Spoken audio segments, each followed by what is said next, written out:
half weeks since Digimon came out. Been out for like 2.5 weeks, something like that. Yeah, 2 weekends.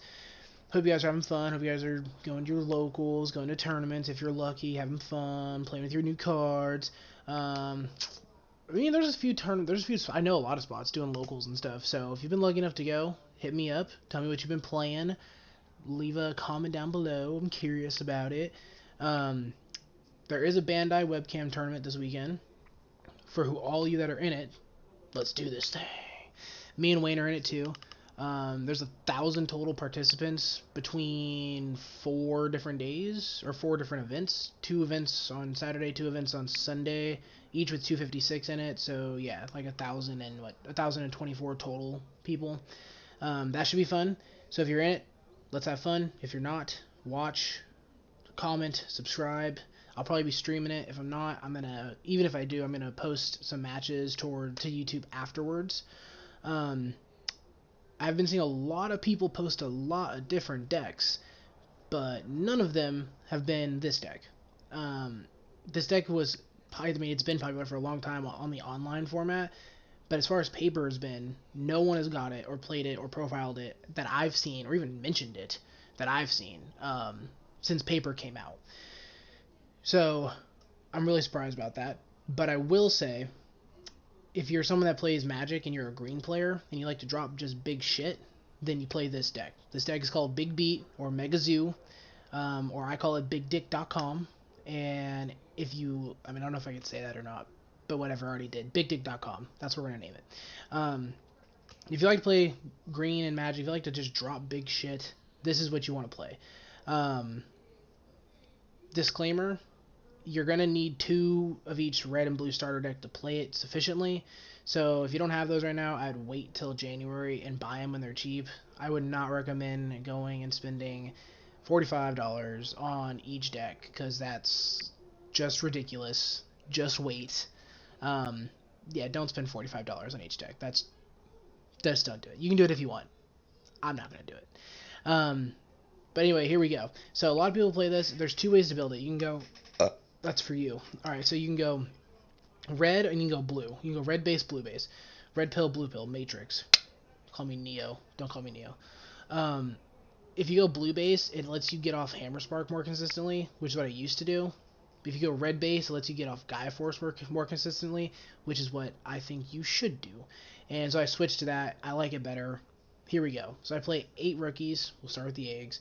Eggs don't matter. That's why I just skipped over them. They just don't matter. Play whatever eggs you want. It's red. If you're playing blue, play Upamon. If you're playing red, play Kurumon, I guess. It's not going to matter in this deck. Rookies, we're playing 8. I'd recommend like 6 to 9, somewhere in there. You just want to... They're really just there because they're free off your eggs. So you might as well play a few, just so you can get free Digimon on the field so you can swing in. And also, they allow you to draw a card every time, so it helps you cycle. The 8 that I play 4 of the promo Agumon. I play this one only because he kind of fits the theme of Big Beat. He costs 5, which is ridiculous, but when he comes down, he can destroy something, which you never know when that could come in handy. Regardless, really, the level 3s are just there to evolve over anyway. So, if he comes in handy, he comes in handy. If not, then whatever, you don't need his effect. Which is the same reason I play the other side, is the exact opposite, where it's just a vanilla 2 cost. This is in case if you were going to memory lock your opponent to win the game, then that comes in handy, right? Or if they're memory locking you, and like you just can't play anything in your hand because they left you at 1, which is rare, but it could happen. That's what this is for. You can always play it. You can always memory lock your opponent. If you want to play the other 3 cost vanilla for red, go ahead. I just like the effect on this, just to have it as an option. Like I said, usually when you get one of these, you're going to evolve it right away anyway, because you're not going to see them that often. I do play 4 blockers. You can go down to 3 if you want. Blockers are just good, and again, you're going to probably evolve into it. You don't have to. Either way, play the 4 blockers. Then this is actually a more techie space. A lot of people that did play Big Beat definitely didn't play the mini level 5s. I like this one only because, again, it fits the theme of on play, kill something. The other level 5 that I liked is Angemon. Yeah. the one that you just play hard play the yellow one, hard play him in recovery 1. I ended up cutting him just because it was too much to have him and Magnadramon in the deck with all the removal. So I cut him for more removal. Again, this can come in handy if your opponent's memory locking you, if you need to kill a blocker for a game. There's plenty of cases where just this card lets you gain more tempo. Which if you're behind in tempo in this deck, it's pretty good at coming back in tempo. Unless you don't have what you need, and then you just are bricked against a brick house. She's a brick house. Yeah, like like the wolf can't blow it down. Like who? Yeah, you can't blow down that brick house. You don't want to brick hard with this deck because you'll lose. So we play 2 of him. The other option is was it Metal Greymon? The one that you tap him or you attack, you gain 3 memory, then lose 3. He's also a good choice because you can gain the 3 memory to actually play stuff from your hand more effectively. So either one of them is good. I only play him at 2. Rounding off our red package, we have 4 Volcanodramon, play 4. It gets over purple, it gets over Rookie Rush, it gets over anything that you're worried about when you're gonna get beat down, and it gains you a lot of tempo. Like if you kill a couple things of your opponents, like they have to respond to this. It's security attack +1. You're gonna just start winning. The other one was we play 3 of the vanilla level 6 just because he's a 10 cost. That's it. 10 cost, 12k. That's it. The same reason we play the Plesiommon, 10 cost, 12k. That's it. They're always playable. Then for blue, we actually play 4 Metal Seadramon also, another super tempo card. Coming down, getting rid of bouncing back 2 of your opponent's level 4 or lowers. Insane. I hate when this card's played against me because it's just like, it's just so annoying. Like, this card I feel like is overlooked a lot. It's super good. So we play 8 of right here. And then I actually have one of these teched in, the Metal Garurumon. He's okay. What's nice about him is that he restands himself, so it kind of adds to your aggression. You don't need him at all. You could tag him in for anything. It could be another Machinedramon, it could be another Magnadramon, it could be whatever the hell you want it to be. One cool thing about this deck is that you can actually make it however you really want. There's no restrictions at all. The only restriction is that you should probably play enough red and blue to play a big boy Omni. Other than that, you can play whatever you want. So if you want to make this something else, make it something else by all means. I just like that he can swing twice. That's it. It's a one of. Rounding off, these are our targets for Omnimon. So it's important to have enough targets for Omnimon because he, I guess we'll say, is your top end for the top end deck. But yeah, you want to make sure you always have enough targets for Omnimon. Rounding off going into our green package, it's just 4 Puppetmon. He's good. Play 4. If you guys know what he does, he comes down, he rests one of your opponent's Digimon, and then he doesn't allow them any of their stuff to untap during the next turn, any of their Digimon to untap the next turn.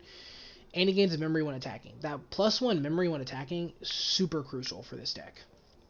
Because if they memory lock you at 1, it allows you to go to 2, which could let you play a Machinedramon or Metal Greymon, or there's plenty of other stuff. I mean, it lets you evolve something and then play something, yada yada yada, whatever. Memory's super important. It's the name of the game. Okay, we play 3 Magnadramon. This is your just in case you have to play him. It's like defense package. I will say what's really nice about this deck is a lot of the cards are good for offense and defense. So like you have 4 Puppetmon, 4 Volcanodramon, 4 Omnimon. They're all good for offense and defense. Like they all come down, and Metal Seadramon. They all come down, they bounce something, kill something, keep something rested, and then they're a threat. So they're all dual threats. They're offense and defense. Magnadраmon's pretty much only defense. That's why he's at 3. But he's still good, and you still want to see him when you need him. There's not that many other level 6s you really want to play over him. The other option for this deck is you can cut a lot of this stuff, a lot of your low-end stuff, and you could fit in black and purple level 6s, and then you could play Millenniummon also.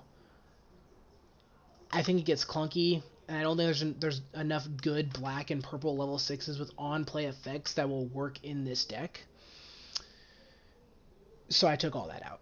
I actually like this a lot better. It's a lot more streamlined. You don't brick nearly as much. But moving on, we have our one black level 6, and he's Machine Dramon. He's a blocker, huge guy. He digivolves too. He comes in handy when he comes in handy. You don't really want to see him that often. Um, he deals with Omnimon. He deals with Millenniummon.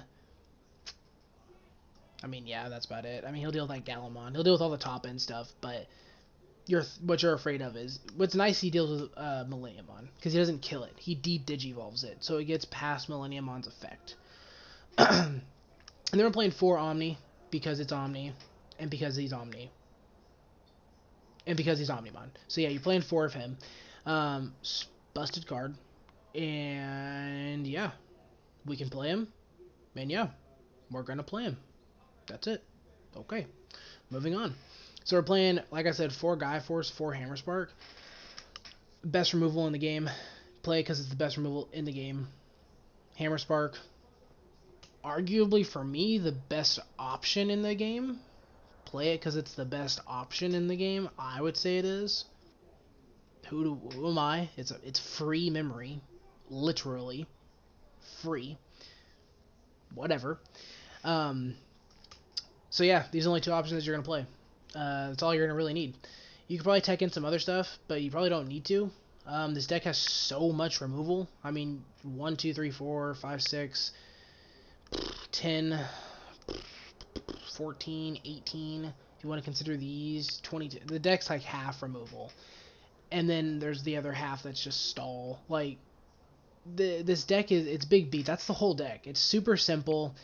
Try it out. No one's talking about it. I don't know why, but no one's talking about it right now for paper. It's a budget deck. If the starter decks are cheap, it's a budget deck. Because you don't technically need Omnimon. It's just really good to have, obviously. But if you don't want the full build, Omnimon's your only card that's going to be expensive. Super nice deck. No one's talking about it.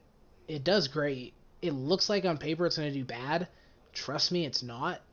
You play a threat, you respond with threats, and if your opponent cannot respond, they are going to lose. This deck forces your opponent to respond every time, every turn. It respond.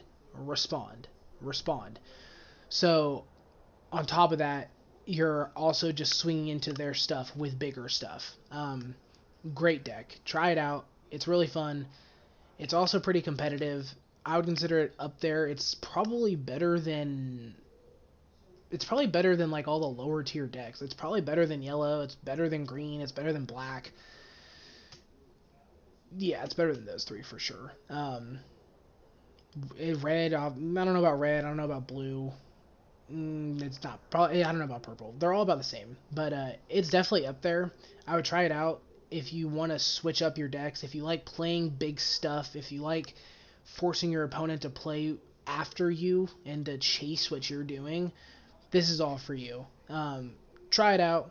BigDick.com, Big Beat, Mega Zoo, all level 6s, mostly level 6s, level 7s, couple options, just big ass threats. That's all you do.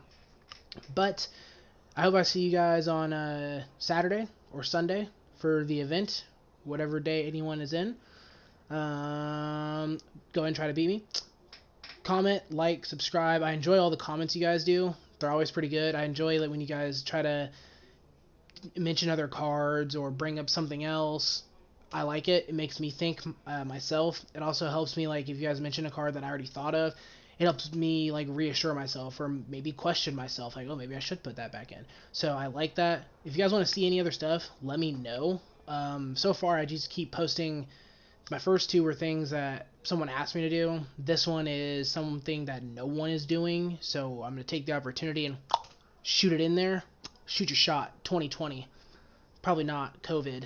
Wait till next year, then shoot your shot. She's hot, I know. Lilithmon. Okay, so go ahead and try this out. Like, subscribe, comment, follow, Twitch, YouTube. I'm going to be in this webcam tournament on Saturday. I'm going to win. That's all. Can't see me. I'm out of here.